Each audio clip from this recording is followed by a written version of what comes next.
Tiago Forte said the modern vision for productivity is successfully completed creative projects. If you think about it, that kind of makes sense as a UX designer, because to be a UX designer you need portfolio projects, you need to practice your design skills in side projects that you have, and even when you go to work, projects you are going to work on besides interviewing and talking with your users will be mostly creative design work. Now the thing that helped me the most was not to find some new tools or actually find new, let's say, software, but to actually change my mindset depending on which part of a phase of a project I was working on. First, the beginning phase of a project where we have the most energy because the thing we are doing is still fresh and we haven't encountered the depressing problems yet. The key thing to remember in this phase is to set your expectation for the excitement to wear off. The things we will do start to become more repetitive and it will become much more, let's say, monotone,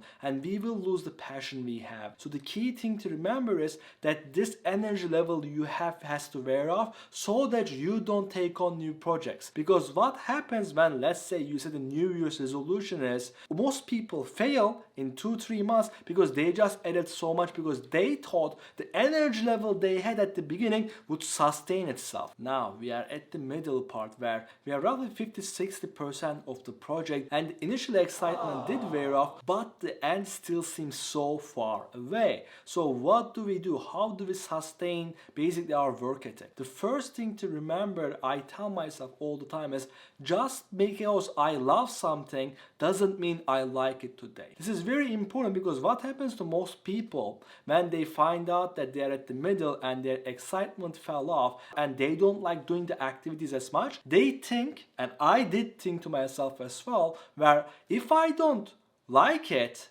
why do I do it? But just because you don't like doing it now doesn't mean you don't love the thing in its entirety, in its entire phase. I have many days when I do my design work but I just don't want to do it in a typical year. But I do, and over time the passion comes back. Finally, we are at the ending phase, and it is very important to remember this is usually the hardest part of the project, where we are 80-90% done with most of the problems, and the 10% problems that are remaining are often the trickiest and the hardest to solve. And also we have this thing called resistance by Stephen Pressfield. We really are trying to self-sabotage ourselves, especially I. When I get to this phase, I usually somehow get the flu or I usually get injured because I really don't want to do this. I tell myself I need accountability at this phase.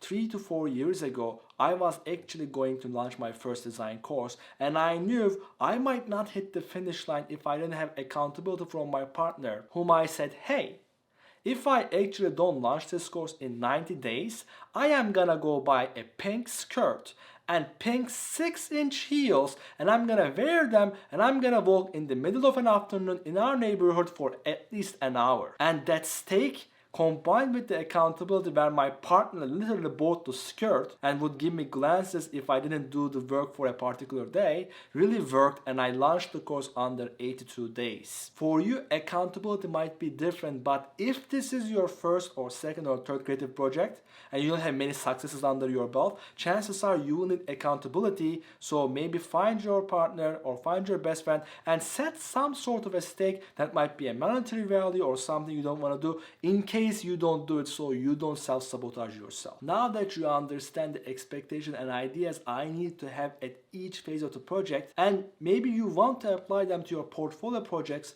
watch this video next.